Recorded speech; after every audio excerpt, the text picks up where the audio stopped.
Acompaña en el estudio el diputado José Guerra, economista, exgerente de estudios económicos del BCB, actualmente diputado en la Asamblea Nacional. ¿Cómo está? Bienvenido.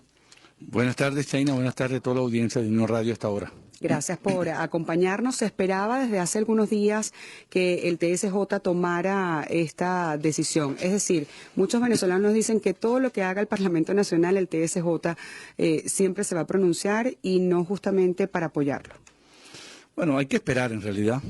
Esta es la primera ley que la Asamblea aprueba y fue, digamos, declarada inconstitucional, sin ninguna razón, por parte de 7 magistrados, cuya ponencia la elaboró, yo creo que no la elaboró Calixto Ortega, él la firmó. O sea, a nivel laboral en el Banco Central, con la bibliografía que se utiliza, la línea argumental. Yo que trabajé 22 años puedo decirte que esa sentencia la hicieron en el Banco Central y la firmó Calixto Ortega. De todas maneras, creo que la Asamblea el día martes va a fijar su posición. Pueden venir cosas interesantes allí al respecto para defender lo que es la voluntad del pueblo venezolano expresada en esas elecciones. Ahora yo quiero decir lo siguiente, para que el pueblo venezolano nos entienda. ¿Por qué esta ley del Banco Central es importante? Esta ley es importante porque el Banco Central es quien emite los billetes y acuña las monedas. Y cuando el Banco Central de este país o de cualquier otro que emite los billetes y acuña las monedas, no cuida las monedas y los billetes que emite, esos billetes pierden valor por la inflación, que es lo que está pasando en Venezuela. Hoy, en este momento que estoy hablando ahorita, un billete de 100 bolívares, emitido el 1 de enero del año 2008, cuando comenzó la reconversión monetaria, vale apenas 5 céntimos por la destrucción del poder de compra. ¿Y quién generó la inflación que provocó que esos billetes no valgan nada? El Banco Central. Entonces, la Asamblea Nacional procuró darle estabilidad al bolívar haciendo la reforma, para que el Banco Central no cometa excesos monetarios que lleve a la pérdida del poder adquisitivo del ciudadano que hoy no está oyendo y que está arruinado y depauperado por la inflación. Ahora, ¿cuál fue la estrategia que adoptó la Asamblea Nacional? El presidente Maduro reformó la ley del Banco Central el 31 de diciembre de 2015 y derogó la ley que estuvo vigente en 2014. ¿Qué hizo la Asamblea?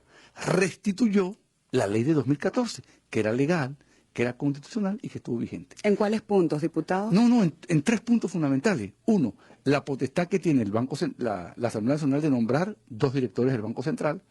2, exigir que se publiquen las cifras. Y en tercer lugar, evitar que el Banco Central imprima dinero de la nada. Esos eran los puntos que había derogado en aquel momento el presidente Maduro. Eso fue lo que la Asamblea restituyó. ¿Qué ocurrió? Que ahora esta Asamblea Nacional, este TSJ, deroga la reforma, con lo cual está derogando la ley de 2014, que es la que estaba vigente. Entonces, yo creo que no pensaron bien las cosas. Entonces, la ley que están derogando es la ley que estaba vigente, la del 2014. De manera tal que una ley que estuvo vigente, que nunca la objetaron, ahora ellos tácitamente la han derogado. Ellos de alguna manera dicen que la Asamblea Nacional incurrió en desviación de poder al perseguir fines distintos a los constitucionales permitidos. Bueno, yo he llegado al convencimiento, digamos, vamos a darle el crédito a Calixto Ortega. Calixto Ortega ha sido embajador, encargado de negocio, diputado hasta el 31 de diciembre, hasta el 4 de enero fue diputado. ¿Magistrado desde? Y magistrado a partir de unos días antes de que asumiéramos nosotros, porque renunció. O sea, un hombre que lo que tiene es un cargo partidista, ha tenido cargo partidista, que no se le conoce que haya escrito ni siquiera un párrafo en materia de derecho constitucional, que no se le conoce obra de ninguna naturaleza, es la que elabora esta sentencia que le estoy comentando. ¿Cuál es la usurpación que la Asamblea hace de poder? Ninguno. La Asamblea lo que está haciendo es velar porque se cumpla la Constitución Nacional, la disposición transitoria número 4, que establece que el Banco Central de Venezuela debe contemplar que 2 de los directores que se nombren sean elegidos por la Asamblea. El mecanismo es el siguiente. En todos los países del mundo, al presidente del Banco Central, dada la importancia del cargo, lo nombra el presidente de la República. Eso es verdad. Sí. Con la aprobación de los parlamentos. La Reserva Federal de los Estados Unidos, el Banco Central de Colombia, todos. Los postula el presidente de la República y lo aprueba la Asamblea. Y la Asamblea nunca ha objetado, ni va a objetar a nadie. Y de los 5 integrantes del directorio del Banco Central, 3 los nombra el presidente de la República y pasan por la Asamblea. Y dos, los selecciona la Asamblea con un baremo. ¿Cuál es ese baremo? Uno, que sean personas calificadas, personas moralmente solventes, y eso es lo que se pide, que conozcan la materia de su competencia. Y la Asamblea lo que está tratando es de restituirle la potestad que le quitaron. Y de alguna manera, cuando se lee que la Sala realizó un estudio comparando las constituciones de países que consagran que sus bancos centrales como instituciones públicas y autónomas llegan a la conclusión de que en su mayoría la designación de sus autoridades, habla en general, no solamente del presidente de la entidad, corresponde al Poder Ejecutivo, entonces un estudio que no tan profundo. Es un estudio, eso es cierto, que en la mayoría de los casos lo nombra el presidente de la República, pero en Venezuela no. En Venezuela la Constitución, va a tener que cambiar la Constitución, una enmienda a la Constitución. La Constitución establece, la Constitución, que de los 5 integrantes del directorio del Banco Central, 2 serán nombrados por la Asamblea. Entonces, que cambie la Constitución. Que cambie la Constitución para que entonces se cumpla el precepto que ellos dicen. El caso que ellos nombran es el caso de la Reserva Federal de los Estados Unidos. La Reserva Federal de los Estados Unidos, el Banco Central, que ya se llama Reserva Federal, fue creado en 1913. Y desde 1913 todos los presidentes, todos, hasta Obama, han nombrado al presidente del Banco Central. De hecho, se acaba de nombrar al presidente del Banco Central cuando la administración de Obama nombró a la profesora Janet Yellen, que es la actual presidente. Y antes Bush había nombrado al profesor Bernanke. Pero siempre tiene que pasar por el Parlamento. O sea, no es una decisión autónoma del presidente. ¿Por qué? Porque el Banco Central es un instituto especializado que tiene un poder que no tiene ningún otro, que es poder de emitir dinero.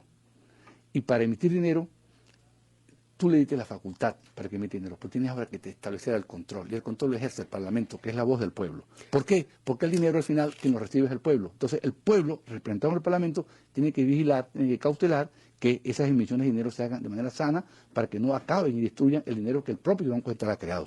Ahora nos preguntamos, después de esta conclusión del Tribunal Supremo de Justicia, usted nos decía que el próximo martes la Asamblea se va a pronunciar y también debería decía pronunciarse. Que van a haber cosas interesantes. Sí. ¿Esto qué significa? ¿Cuáles son esas cosas interesantes? Bueno, ahorita no las puedo decir porque eso se está discutiendo, pero la Asamblea tiene que defenderse. O sea, 7 burócratas, son 7, que no lo eligió, que se eligieron ellos mismos, quieren estar por sobre 8 millones de ciudadanos venezolanos que votaron por un cambio y que una ley del Banco Central para proteger al pueblo, ellos la están negando. La Asamblea obviamente va a hacer respetar sus facultades, sus potestades constitucionales, que es la de legislar. Es decir, en ninguna parte de la Constitución está escrita que todas las leyes van a ser bloqueadas por la Sala Constitucional. O sea, Henry Ramos la otra vez dijo una figura que a mí me gustó mucho. La Asamblea Nacional promueve una ley para repartir agua bendita y el TCJ la va a declarar inconstitucional porque hay unos que son musulmanes en este país o que no son católicos o cristianos. Es decir, el TCJ no puede seguir desprestigiándose. Fíjate tú, China. Hay una encuesta reciente que elaboró el Instituto IVAT, Instituto Venezolano de Análisis de Datos, que es la encuestadora del profesor Félix Seijas, padre, donde la encuesta terminó el 7 de marzo y allí hacen una evaluación de los organismos públicos. La Asamblea Nacional tiene 65% de aprobación y 25% de rechazo. El TCJ tiene 25% de aprobación y 75% de rechazo. Ahora, ¿va a seguir este TCJ desprestigiando la justicia y sometiéndose a esta pérdida de popularidad y de respeto por los venezolanos? O sea, ¿va a anular el TCJ todas las leyes que haga la Asamblea Nacional? Bueno, que se preparen, porque este martes próximo se va a aprobar la ley de vivienda, donde se le otorga los títulos de propiedad a la misión vivienda. Y el juez se aprobó en segunda discusión la ley del ticket de alimentación. Entonces, que lo declaren nulo también. Entonces, para que entonces se tengan que entender con los que quieren vivienda, con los que quieren pensiones, entonces todas las protestas van a ir contra el TCJ. ¿Qué otros mecanismos hay, además de esta ley del Banco Central de Venezuela, para que el organismo, el ente emisor, bueno, entregue las cifras, cumpla con todas sus funciones que ustedes pretendían que cumpliera con esta ley? No, es la ley. Es la ley. Pero ley. ¿cómo obligarlos a que lo hagan? Bueno, ya, si la están incumpliendo. Bueno, ya vendrán otros procedimientos que se están analizando en este momento. O sea, la unidad está, digamos, la banca de la unidad está con unos abogados estudiando el caso para ver cómo le damos respuesta a esto, pero respuesta va a haber. Nosotros no nos vamos a quedar con los brazos cruzados. Ellos están celebrando con champaña ahorita en el piso 4 del Banco Central, en la suite del presidente del Banco Central, celebrando con champaña porque cree que ganaron este round, que se bajen de esa nube, porque van a tener que entregar las cifras van a tener que evitar el financiamiento inflacionario del gasto público y van a tener que respetar lo que es una decisión de la Constitución, en el sentido de que toda decisión que se tome sin respetar la Asamblea Nacional, esa decisión no van a ser válidas, van a ser irritas, y eso es un punto importante para que se entienda. Mientras no se tome en cuenta esta ley del Banco Central de Venezuela, no se puede avanzar en la reconstrucción de la economía de Venezuela. ¿Qué pasó después de que se anunció el DICON, el DIPRO? Las compañías productoras están exactamente igual. Igual, fíjate, Chena, esta es una buena, excelente pregunta la que tú has formulado. El día martes 5, la comisión que yo presido, que la conforman el diputado Omar Barbosa, Andrés Loy Camejo y el diputado Sanguino, va a consignar ante la directiva de la Asamblea Nacional un conjunto de propuestas para solventar la crisis económica que vive el país. Se llama Propuesta para solucionar la crisis económica. Porque el Parlamento el día 18 de marzo nombró una comisión encargada de presentarle al país propuestas y al propio gobierno. Eso es un día muy interesante, se va a consignar la propuesta y luego se van a discutir. ¿Por qué esto valoramos nosotros como algo que tiene que ser tomado en cuenta? Porque si tú te pones a buscar en los organismos públicos, no hay un programa económico estructurado para salir de la crisis. Lo que son medidas aisladas. Te pongo un caso, usted lo señaló ahorita. Crearon un sistema, la cronología es lo siguiente. Crearon el sistema antes, se llamaba CICAD 1, CICAD 2, SIDME, luego crearon CIMADI y ahora lo cambiaron el nombre. Es el mismo, como dicen los españoles, el mismo perro con diferente cachimbo. Entonces, el sistema CIMADI ahora lo llama DICON. Divisas complementarias. Lo anunciaron el 18 de marzo. Hoy estamos a 1 de abril. Y todavía no hay una sola operación en ese mercado. Ni siquiera la plataforma tecnológica la están estructurando y conformando. ¿Qué es lo que están haciendo? Están haciendo operaciones de venta de dólares por parte de PDVSA a una tasa que todos los días va subiendo 12, 15 bolívares. Comenzó en 190 y ya va por 250 bolívares. ¿Para qué? Para llevar el tipo de cambio más o menos a 400, a 500, y cuando esté en 400 y 500, probablemente comience el sistema.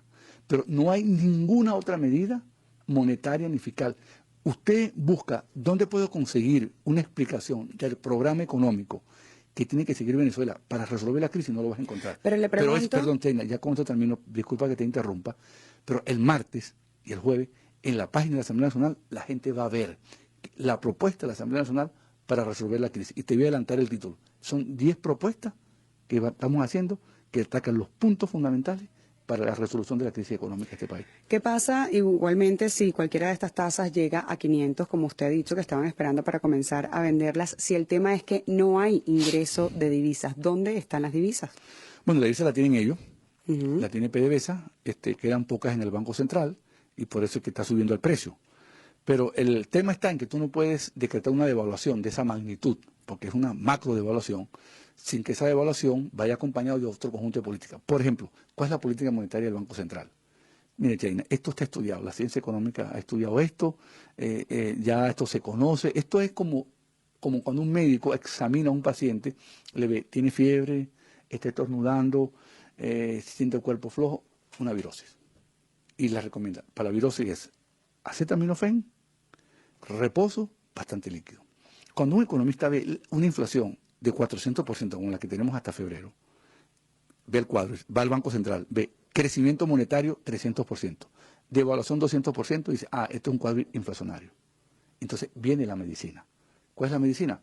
Contener la cantidad de dinero, cerrar la brecha fiscal, aumentar el nivel de producción. China, esto es aquí, así, y en Afganistán, en Argentina, en Estados Unidos, en Alemania. La receta no es venezolana, es universal, porque el problema económico es generalizado en todos los países cuando se empieza a expresar.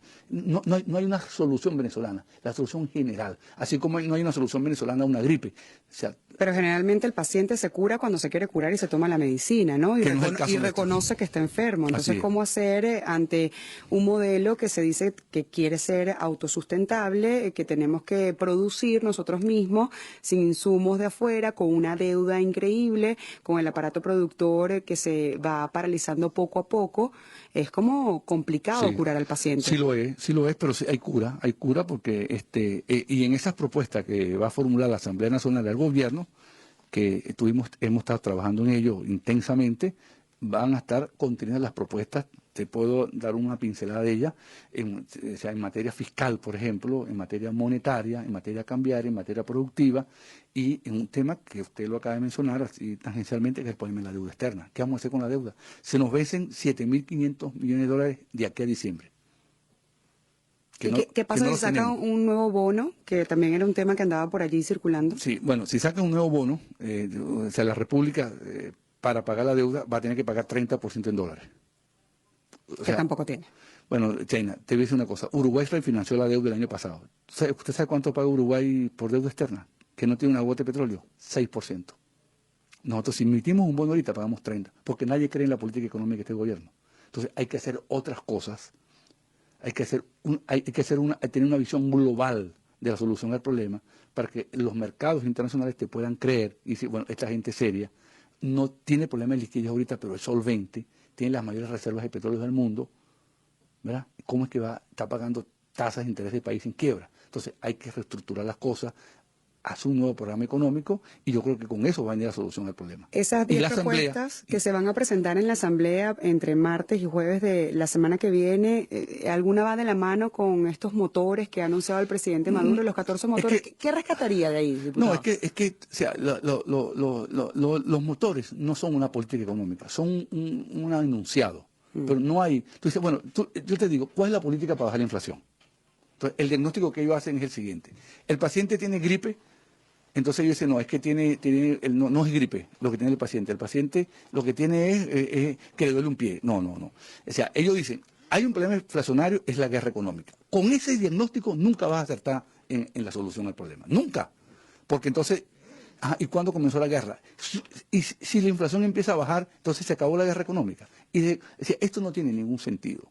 Quiere decir esto que la Asamblea está obligada con el país a presentar ese conjunto de propuestas para ayudar a solventar esta crisis económica que hoy estamos padeciendo los venezolanos. Yo creo que ese es el espacio de la Asamblea. La Asamblea no tiene poderes ejecutivos, pero tiene poderes legislativos y poderes de cooperación con el gobierno hasta donde pueda, para ayudar a la crisis. Si tú tienes a un gobierno que está dando tumbo en materia financiera, a un ministro de Finanzas que ni siquiera sale a explicarle al país cuál es la dimensión del problema, está obligada la Asamblea Nacional a orientar, a prestar su concurso para resolver, porque yo no llegué allí, yo siempre lo dije, a montarme en un ring de boxeo.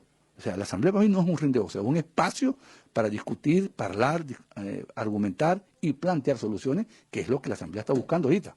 Diputado, son las 12:30 de la tarde, tenemos que hacer una pausa. Le voy a pedir que por favor nos siga acompañando porque al regreso quisiéramos conocer qué pasa si sigue aumentando el precio del petróleo y cómo frenar que este 400% de inflación en Caracas y también en todo el territorio nacional. Nos acompaña en el estudio el diputado José Guerra, economista, exgerente de estudios económicos del Banco Central de Venezuela, bueno, actualmente diputado en el Parlamento Nacional. Diputado, habíamos dejado pendiente qué ocurriría en la economía venezolana con las variables en el precio del petróleo en el mercado internacional. Ha subido en las últimas semanas, esta no tanto, pero bueno, algunos son bastante optimistas en que puede llegar a $50. ¿La economía de Venezuela se arregla si sube el precio del petróleo?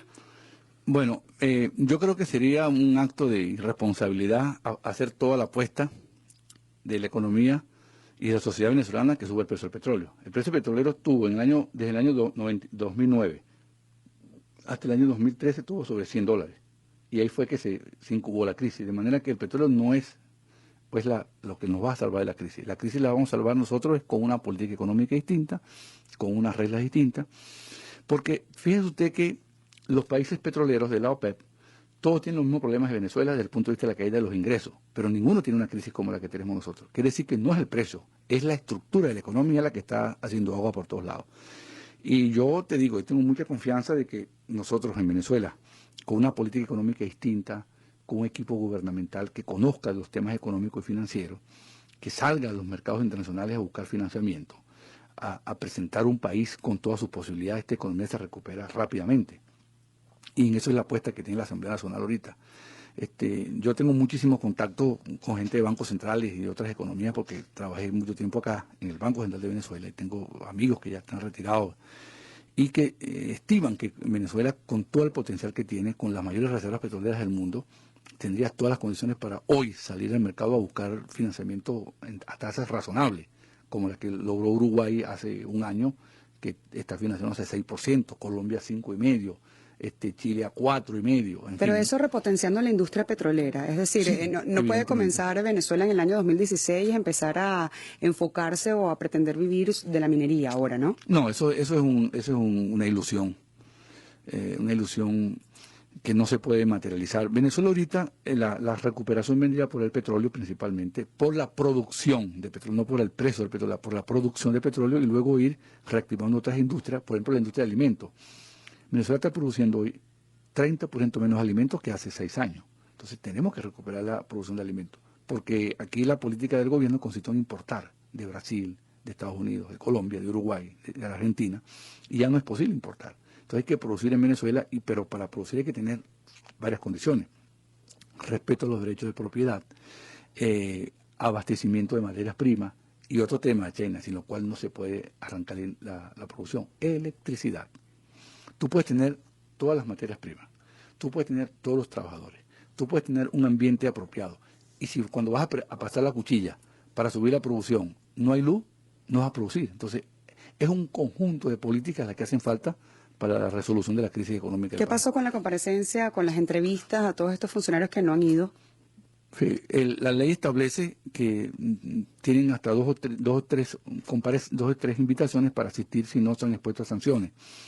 Eso también es un tema que la Asamblea va a tomar en cuenta en los próximos días, porque hay unos que ya están irrespetando. O sea, nosotros no hemos querido aplicar sanciones para no forzar un conflicto, pero ahí está el caso del señor Hugo Cabeza, que es el mandamás en el monopolista de la entrega de papel periódico de la Corporación Maneiro, que por cierto ese nombre deberían quitárselo, porque Alfredo Maneiro fue un hombre digno, para que estén manchando su nombre con un monopolio y entregas discrecionales de papel periódico.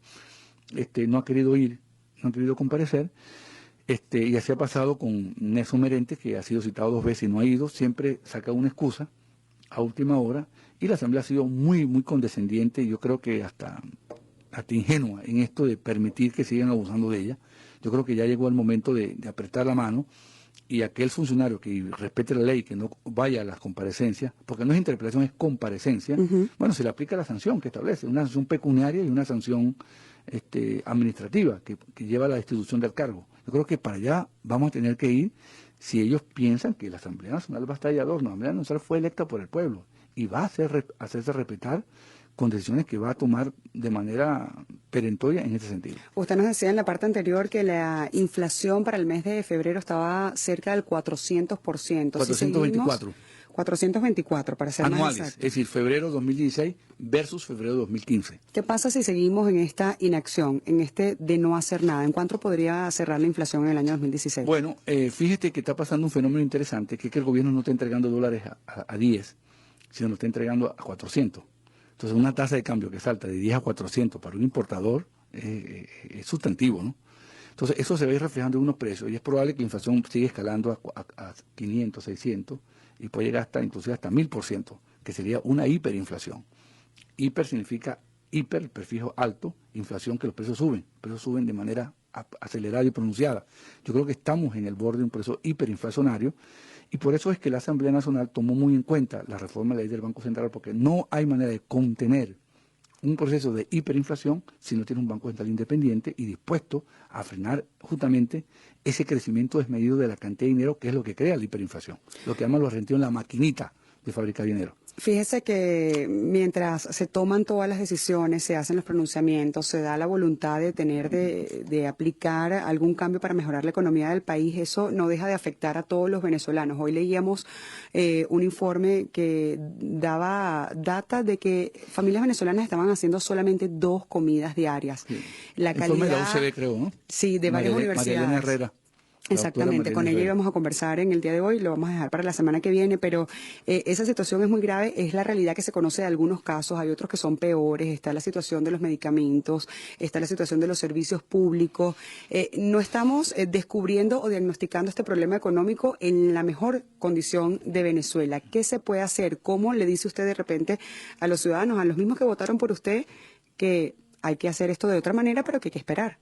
Sí, digamos, yo cuando fui candidato a diputado, que después gané las elecciones en el Valle, Cocha y Santa Rosalía, yo estaba ganado para el 2019. Yo dije, no, nosotros hacemos el cambio político en 2019. Yo creo que este país no aguanta el 2019. Y si aguanta es a costa de depauperarse y de arruinarse más de lo que está. Hoy me dijo otra persona que hay venezolanos ahora en Haití vendiendo helado. Cuando los haitianos venían aquí, no es porque sea despreciable la venta de helado, porque es una posición tan noble, Sí, tan digna. no, lo que significa es la cantidad de venezolanos que están saliendo de nuestro país buscando mejor calidad Ayer de salió vida. una foto de un señor que se ahogó en las playas de Aruba, tratando de llegar nadando a Aruba buscando unas condiciones de vida mejor. Yo creo que nosotros tenemos que resolver este problema este año de manera pacífica, legal, constitucional, electoral, tal como establece la Constitución, porque si no, el legado del país 2017 y 2018 va a ser un país destruido y nos va a costar mucho. Así que las cosas tenemos que hacerlas a tiempo, parar esto de una vez y encauzar. Y que se llegue un gobierno de unidad nacional distinto, que complete el periodo de Maduro y que esté dispuesto a tomar aquellas medidas que hagan falta, sin demagogia, porque hay que hacer una operación de cirugía mayor, y las cirugías mayores implican adoptar medidas que hay veces que no son las más populares, pero tienen que hacerse por el bien de este país. Esa respuesta que me está dando me lleva a el tema político y a consultarle a José Guerra. ¿Cree usted que ya el tiempo de unificar una sola propuesta por parte de la Mesa de la Unidad Democrática para cortar el periodo de Nicolás Maduro está llegando? Es decir, ya el tema de una enmienda, esperar la renuncia del presidente Maduro o recolectar las firmas, ¿siguen viables Sí. los cuatro caminos? Fíjense, son tres vías principalmente. La renuncia, pero la renuncia es voluntaria. O sea, tú no puedes, tú puedes protestar y moverte y meter 1 millón de personas en la calle. Y si no renuncian, se queda igual. ¿Sabes? No tiene efectividad. La otra es la enmienda, que es una buena propuesta, la ha planteado el partido de la Causa R, que es que hagamos una enmienda que la puede hacer la Asamblea Nacional, se recorta el periodo, se somete a un referéndum y se vota. Ese tiene el inconveniente de la retroactividad. Es decir, porque la gente de las leyes no son retroactivas, a menos que beneficien a la persona. Entonces tú vas a hacer una enmienda que le va a recortar el periodo a Maduro, cuando tiene que ser una enmienda, según dicen los expertos, a partir de la aplicación de la enmienda. O sea, que no es retroactivo. Y te cae el otro camino, que es el más largo, el más laborioso, pero el más seguro. No siempre la salida más fácil es la mejor, sino que nos digan nosotros el 2012, el 2010 y el 2002, que nos engolosinamos pensando que la salida fácil era la Plaza Altamira. Y ve dónde nos trajo esto. Entonces, el camino revocatorio es el más largo. Yo recuerdo que cuando el año pasado, por enero, aquí no había elecciones, aquí no había elecciones, aquí no hay elecciones, aquí no hay condiciones para hacer elecciones, ese no va a llamar elecciones, y Enrique Capriles lanzó la idea que hay que forzar las elecciones, va a haber elecciones, hubo elecciones y ganamos las elecciones. Este año está pasando lo mismo. Es decir, hay que crear las condiciones para el referéndum. Eso significa, pero es que es más laborioso. ¿Qué estamos haciendo ahorita nosotros? Estamos buscando una base de datos para tener, digamos, ya más de 2 millones de firmas, personas que han puesto los datos, para después activarla. Y están esperando una respuesta por parte del CNE. El referéndum es legal, constitucional, como lo es la enmienda, ¿de acuerdo? Y estamos forzando para que eso se dé. Ahora, ¿es más laborioso? Sí, es más laborioso, pero es más seguro. Nosotros tenemos que recoger casi 4 millones de firmas para activarlo. Y después sacar más de 7.500.000 votos, que fue lo que sacó Maduro. Pero nosotros sacamos 8 en las elecciones parlamentarias, que en un referéndum debíamos sacar mucho más. Entonces, ese camino sí es laborioso, hay que tener paciencia, pero es el camino más seguro de todo. Y yo, que te vuelvo a plantear esto, China, yo te digo, estaba ganado para el 2019. Ahora creo que este país necesita una resolución este año de la crisis. Y además vienen otras elecciones. Las elecciones las elecciones de gobernadores. Sí, las regionales. Sí, nosotros no vamos a aceptar que esas gobernaciones... Económicamente estamos listos para afrontar un proceso de elecciones. ¿Hay plata para esas elecciones? Bueno, si hay plata para Petrocaribe, si hay plata, pues tiene que haber plata. Por supuesto que eso está programado, por eso está en la Constitución. Las máquinas están compradas y todo. O sea, ¿cómo es que no hay plata? Claro que hay plata. No, bueno, se lo digo, no sea Ahora, que vaya a decir también que la guerra económica llegó hasta allá. O sea, entonces, fíjate, el escenario es que desconozcan las elecciones de gobernadores. Nosotros le hemos dado una paliza. De 23 gobernaciones le vamos a ganar 18 por lo menos. Cuidado que 20, cuidado que más. Y quieren desconocer las elecciones. Y luego quieren conocer la Asamblea. Entonces ya no estamos en una democracia, estamos en otra situación de país. Entonces exigirá otra respuesta.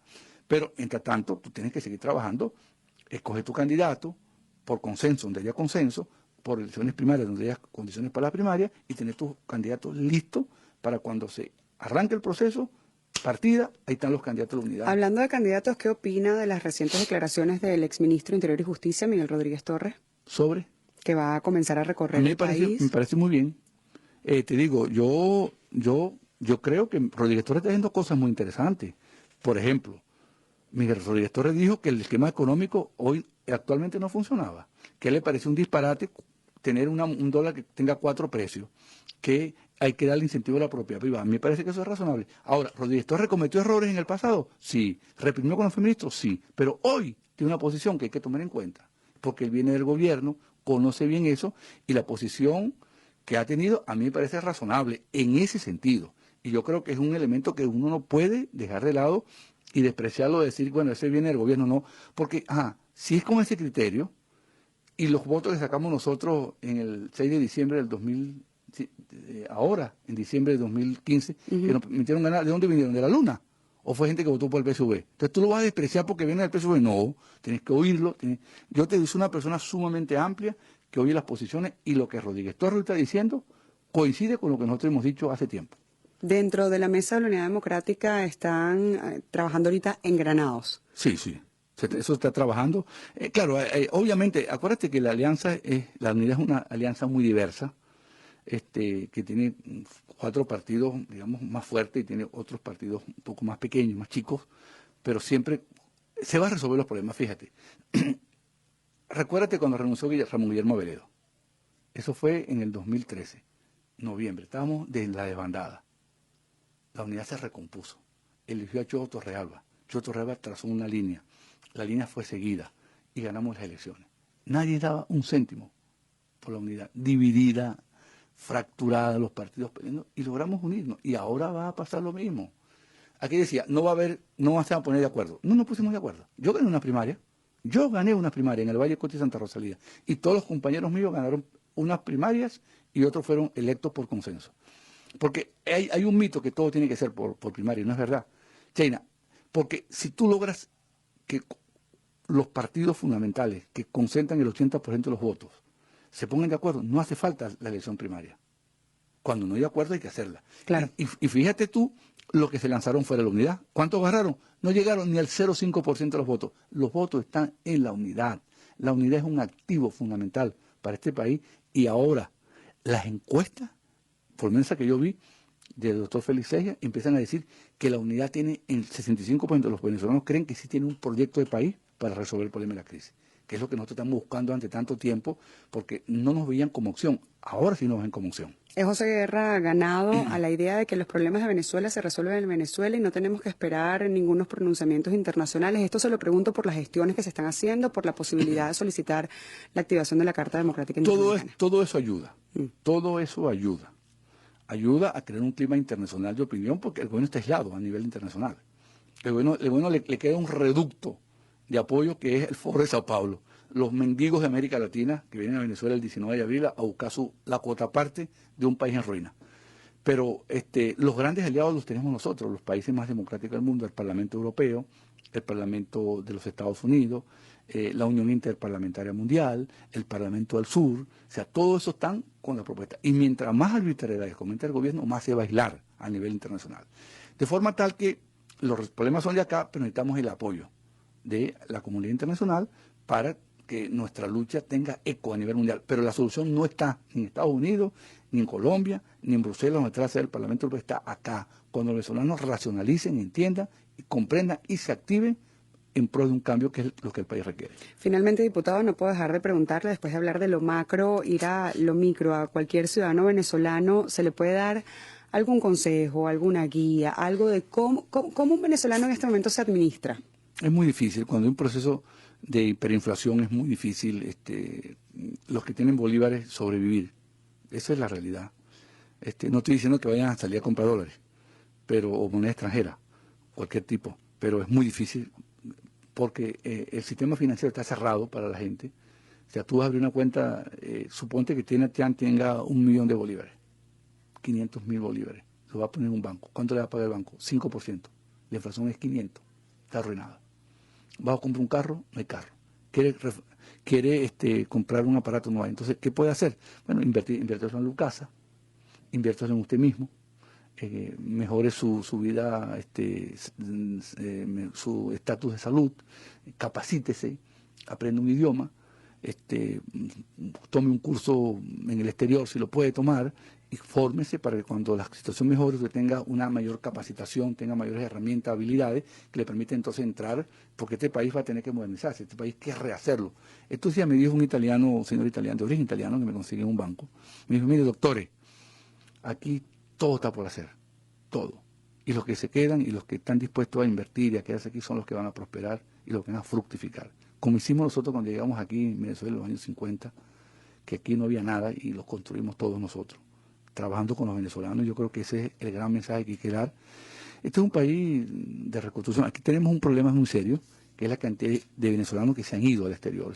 Bueno, pero hay muchos que tienen ganas de regresar. Sí, pero eso fue lo que pasó en Chile. Hay unos que ni siquiera le dan las divisas para poder comprar pasajes para regresarse. Así, ese fue el caso de lo que pasó en Chile, lo que pasó en Argentina, lo que pasó en Colombia. Los mexicanos, ¿cuántos mexicanos hay en los Estados Unidos? ¿Cuántos chilenos hay en el exterior? ¿Cuántos argentinos hay? Pero siempre se queda gente, los países no se destruyen. Lo que tenemos que tener es un buen gobierno para que la gente tenga incentivo de quedarse en Venezuela y trabajar y prosperar. Diputado, muchas gracias por su tiempo. Muchas gracias a usted. Volveremos a